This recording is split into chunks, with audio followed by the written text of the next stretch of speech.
ஆமாம் மக்களே, வணக்கம் மக்களே, வணக்கம். இப்போ புதுசாக ஒரு ட்ரெண்ட் என்ன சொல்கிறேன்னா, அதாவது தமிழ் தேசியம் தமிழ்நாடை தனி நாடாக ஆக்கணும் அப்படின்னு இந்தியாவிலிருந்து பிரிக்க நினைக்கிறாங்க.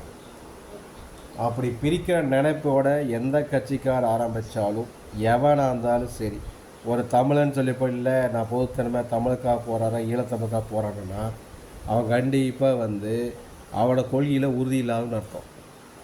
ஓகே, அதாவது என்னென்னு கேட்டிங்கன்னா அதில் சமத்துவம் இருக்குது. என்ன சமத்துவம் இருக்குன்னா, அதாவது என்னோடய கொள்கை, என்னோடய பற்று, அதாவது என்னோடய ஜாதி, என் மதம், என் மொழி, அப்புறம் என் குடும்பம், அதுக்கப்புறம் என் சமூகம், அதாவது என்னோடய கலாச்சாரம் பண்பாடு அப்படி இருக்கிறவன் நல்லா ஸ்ட்ராங்காக இருக்கிறவன் அதுலேருந்து வெளியே வர மாட்டான். சரியா? அதை விட்டுட்டு கொஞ்சமாக தமிழக குறைக்குள்ள சாக்ரிஃபைஸ் பண்ணி வரணுமாம்மா. அப்படி சாக்ரிஃபைஸ் இப்போ சாக்ரிஃபைஸ் பண்ணுறதுக்குன்னா நாளைக்கு அவனுக்கு மட்டும் நடிக்கணும். அதாவது மக்கள் முன்னாடி நடிக்கணும்னா என்னோடய கொள்கையில் நான் இந்த மதத்துக்காரன் கிடையாது, இந்த ஜாதிக்காரன் கிடையாது அப்படின்னு நான் மாறி வந்துட்டேன்னா அப்புறம் அப்படியே படிப்படியாக மாறும்போது நாளைக்கு அழிஞ்சு போயிடுச்சு. இந்த சந்தர்ப்பத்தை பயன்படுத்தி தான் இன்னைக்கு கிறிஸ்தவன்கள் மிஷினரி டெவலப் ஆகிடுச்சு, இஸ்லாமியர் உள்ளே வந்தாங்க, லவ் ஜிகாத்தான வந்துச்சு. அதுக்கு அடுத்தது பார்த்திங்கன்னா அதாவது கம்யூனிஸ்ட் உள்ளுக்குள்ள நுழைஞ்சாங்க. இப்படி மக்களை பிரிவினைவாதத்தை உருவாக்குவாங்க. இதை வச்சு சான்ஸ் வச்சு சும்மா பக்கத்தில் ஏதாவது நீர்மோர் கொடுக்கன்னு வருவானுங்க. திடீர்னு பார்த்தா அங்கே ஒரு குடிசை போட்டுவானுங்க. அங்கே ஒரு அதாவது சும்மா ஒன்றுமே இருக்காது, சமாதியை செத்து மூலம் சமாதி வச்சுப்பான்னு இல்லை ஒரு பச்சை கலர் பெயிண்ட் அடித்து ஒரு மாஸ்க் மாதிரி கட்டி ஓகே இதை எங்கே சொல்லி வேணுங்க அப்படியே ஆக்கி விட வச்சாங்க. இதுதான் வேலை தரும். அப்போ அதுக்கு நடுநிலைவாதிகளை பேச சொல்லி மக்களை குழப்பி விட்டு இது அப்படியே தொடர்ந்து பண்ணிட்டு இருக்காங்க. நான் என்ன ஒரே வார்த்தை என்ன சொல்கிறேன்னா, குழப்பெல்லாம் கிடையாது, தெளிவாக ஒரே வார்த்தை சொல்கிறேன். என்ன ஒரே வார்த்தை தெரியுமா? நான் தமிழ்நாட்டை இந்தியாவிலேருந்து பிரிக்க நினச்சிட்டு கட்சி ஆரம்பித்தான்னு வச்சுக்கேன், ஓகே, அவங்க ஆதரவு கொடுக்க முடியாது, எதிர்த்த செய்வோம். அதை இது தமிழன் எந்த நாய் என்ன பேசுனாலும் சரி அப்படித்தான். பிரிவினைவாதத்தை பிரிக்கணும்னு நினச்சாங்கன்னா, இந்தியாவை விட்டு தமிழ் தேசத்தை பிரிக்க நினச்சாங்கன்னா, சரியா, அந்த பிரிவினைவாதம் உருவாக்குறது அதாவது ஒருத்தரோட பதவி ஆசைக்காக நான் பலிகளாக முடியாது. எவனோ இழிச்சவாய் முட்டாப்பைய படிப்பில் பாமர மக்கள் பைத்தியகார பசங்க சின்னத்துக்கு வேணால் பயன்படுத்திட்டு போகல தவிர, சரியா, எல்லா எஜுகேட்டட் பர்சன் நல்லா படித்தவன், நாளும் தெரிஞ்சவனுங்க, அதுக்கப்புறம் தேசப்பற்று ப்ளஸ் தமிழ் பற்று உள்ளவன், அறிவுள்ளவன் எவனுமே நாம் தமிழர் கட்சிக்கு ஆதரிக்க மாட்டான். சரியா? இவ்வளோதான். அதே மாதிரி நல்ல அது அழகுமுத்து கோன்வழி வந்தவங்களோ அல்லது நல்ல ஸ்ட்ராங்காக இருக்கக்கூடிய பசும முத்துராம தேவர்களில் வந்தவங்களோ, அதுக்கு அடுத்தது பார்த்திங்கன்னா கொங்கு வேலை கவுண்டர்களோ, சரிங்களா, நாட்டுக்கோட செட்டியாக சொல்லுவாங்க, அதை வச்சுருவங்கெல்லாம் மாற மாட்டாங்க. இதை வச்சு ஓட்டு நினைக்கிறா சாக வரைக்கும் உலக தமிழ்நாட்டு வர முடியாது. ஏதாவது சின்ன சின்ன பசங்களை குழப்பி விட்டு உணர்ச்சி வசமாக கத்தி பேசிட்டு வர விசரம்பரம் நடக்காது. அப்படி தமிழ் தேசம் உருவாக்குறோம்னா நாங்கள் முதல் எதிரி நான் தான். நான் ஆதரவு கொடுக்க முடியாது, என்னை போல ஆதரவு தெரிவிக்க முடியாது. சரியா?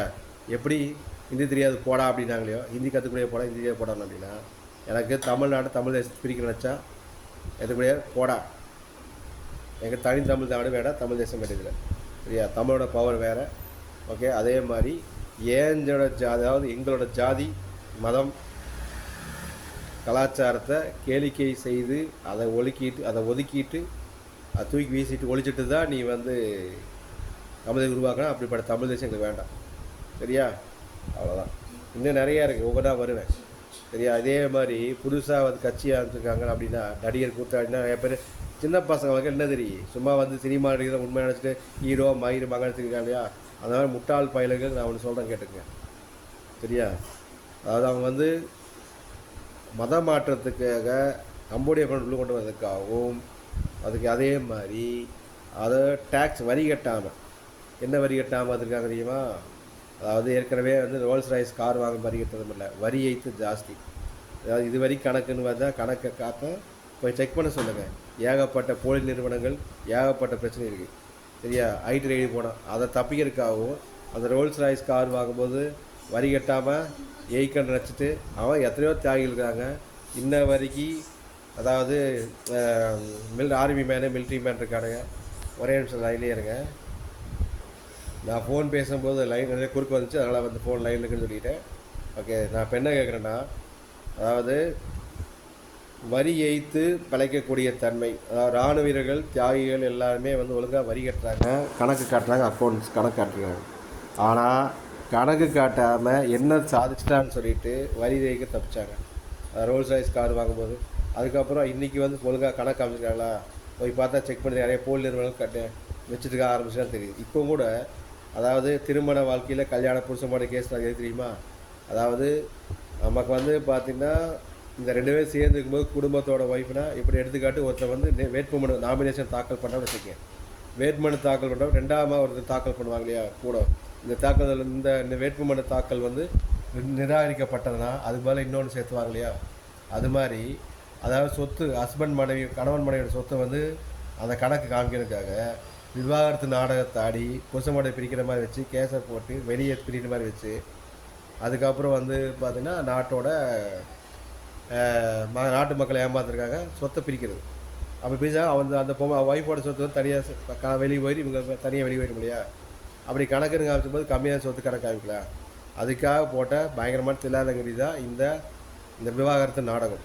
எது புதுசாக ஆரம்பித்த கட்சிக்காரங்க இல்லையா? அதாவது ஒரு கூத்தாடி கூட்டம் தான். விஜயனே சொல்லலாம், நடிகர் விஜயனே சொல்லலாம், ஜோசப் விஜய் கிறிஸ்தவன். ஆனால் ஓகேவா, அப்படிங்கிறப்போ நாம் தமிழர் கட்சிக்கு எந்த முஸ்லீம்காரன் ஓட்டு போட மாட்டான், சரியா? அதே மாதிரி தாவேக்காக சொல்லக்கூடிய கட்சிக்காரன் எந்த முஸ்லீம் ஓட்டு போட மாட்டான். ஏதோ ஒரு சில பிள்ளைங்க, சின்ன சின்ன பிள்ளைங்க, அதாவது காலேஜில் படிக்கிற பிள்ளைங்க, புதுசாகிற இளைய, அதாவது 2-3 பேர் விஜய் ஃபேன்ஸ் நடிகைன்னு சொல்லி போட்டுருக்குறாங்க இல்லையா? அந்த முஸ்லீம் பிள்ளைய விட ஆதரவு இருக்காங்க தவிர, ஆனால் குடும்பத்தில் யாருமே வந்து ஜமால் சொல்லக்கூடிய ஓட்டு போட மாட்டாங்க. நான் இவ்வளோ தூரம் தெளிவாக சொன்னால் நான் வந்து ரிசர்ச், அதாவது ரிசர்ச் ஆராய்ச்சி பண்ணிவிட்டு எல்லாத்தையும் கருத்தில் கொண்டு அனலைஸ் பண்ணி தான் சொல்லிக்கிறேன் தவிர, ஓகே, ஆய்வு செய்து தான் சொல்கிறேன்னே தவிர நான் சும்மா சொல்ல கிடையாது. ஓகே. அதுக்கப்புறம் கோயிலெல்லாம் கோயிலில் இடிக்கிறதுக்கு வந்து பாருங்கள் நிறையா பேர் கோயில் வச்சுட்டாங்க.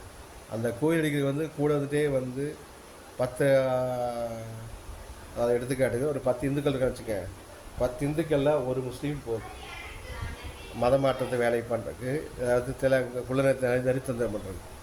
அதே மாதிரி இன்னொன்று வந்து பார்த்திங்கன்னா இது கிறிஸ்தவன் தான் அவங்க மத மாற்றம் வேலை பண்ணுறாங்க. இந்துக்கள் வச்சுக்க, இந்துக்களில் வந்து பல கருத்து வேறுபாடு கொண்டு வந்து திமுக காரன் இருப்பான், அதே மாதிரி காங்கிரஸ்காரன் இருப்பான், ஏடிஎம்காரன் இருப்பான், இல்லை அப்படின்னா வந்து நாத்திகனாக இருப்பான், இல்லை ஆத்திகனாக இருப்பான். சிலர் வந்து நடுநிலைவாதிகள் இருப்பானுங்க, சரியா? இதில் வந்து சாமியாருக்கு இவனுக்கு ஆகாது. அதாவது வந்து பார்த்தா பட்டம் ஓரவனுக்கு நாம் போனாங்க, நாம் போகணும் பட்டம் ஓடினாங்க. இந்த மாதிரி பிரிவினைவாதி இருக்கிறப்போ இந்த பிரிவினைவாதத்தை வச்சு பயன்படுத்தி இவங்க டெவலப் ஆகிடுவாங்க, சரியா? அப்புறம் கேட்டால் சமத்துவம், அதாவது மனநோய் ஆகுன்னு டைலாக் விட்டுருவானுங்க. அதாவது நம்ம வந்து சாமி மட்டும் கோயிலுக்கு போதில் மனநோய் ஈன்னு சிரிப்பானுங்க, கேளிக்கை வைப்பானுங்க. ஆனால் மறைமுகமாக வந்து எல்லாமே உள்ளுக்குள்ளே கேன்வாஸ் பண்ணி வெயிட் வாஷ் பண்ணி ரெடி பண்ணிக்குவானுங்க. ஏன்னா அவங்களுக்கு வந்து ஜமாத்தில் அரிசி பருப்பெல்லாம், அரிசி மட்டன் சிக்கன்லாம் போகிறதுனால அவங்க திங்கிற சாப்பாடு தான் கவலைப்படுவான், வேதனைப்படுவான். அவங்க குடும்பத்து சாப்பாடு போடுறதுக்காக அங்கே சந்தாமூலம் பணம் கொடுத்துருவாங்க. அப்போ குடும்பத்து சாப்பாடு இருக்குது. அப்போ சாப்பாடுக்கும்போது தின்னு போட்டு என்ன பண்ணுவான், ஜீரணமாக எல்லாமே பேசுவாங்க. எப்படி பெரியார் வந்து பேசினான் பார்த்தியா? திங்கிற சோறு இருக்கிறவங்க தின்னு போட்டு வந்துட்டு, அதாவது வந்து பார்த்தா என்ன சொன்னால், இந்த மாதிரி வந்து அதாவது கடவுள் சொல்லியிருப்பாங்க இல்லையா? அந்த சோத்துக்கு வழி இல்லாமல் மெச்சக்காக ஓடிக்கிட்டு இருந்தா வச்சுக்க, ஆட்டோமேட்டிக் என்ன பண்ணுவான் தெரியுமா? என்ன பண்ணுவான், போய் விவசாயம் பண்ணுவான், போய் வேலை செய்வான். அதுக்கப்புறம் இந்த மாதிரி அது கடவுள்னு சொல்ல மாட்டான், சரியா? அவன் கஷ்டப்பட்டு வேதனைப்படுறவன் தான் கடவுள் பக்தி இருக்கும் தெரியும். சாமிக்கு வந்து காப்பாற்ற ஓடுவானுங்க, ஓகேவா? சரி, ஓகே சாமி. இதெல்லாம் எதுக்கு தான் சொல்லணும்னா, எனக்கு வந்து மனசு கேட்கல, ஆன்மீகத்தில் மட்டும் சிவனேன்ட்டு இருந்தேன்.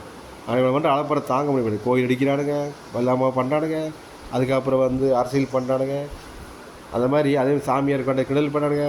முனிவர் என்ன ரிஷி என்ன சித்தன்னு தெரியுமா? எதுவுமே தெரியாத நான் இவனுக்கெல்லாம் என்ன தெரியும்? என்ன படிச்சிருக்கானு அப்படியே வந்து படிப்பதி பேசுகிறாங்க. இவனுக்கெல்லாம் என்ன தெரியும்?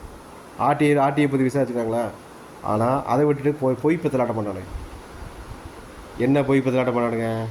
இருங்க, நான் அவங்க அதெல்லாம் வந்து அடுத்த வீடியோவில் வரேன், சரியா? இந்த சரியாக பாயிண்ட்ஸ் எழுதி வைக்கல, அந்த பாயிண்ட்ஸ் எழுதி வச்சுட்டு அவங்க கூப்பிட்றேன்.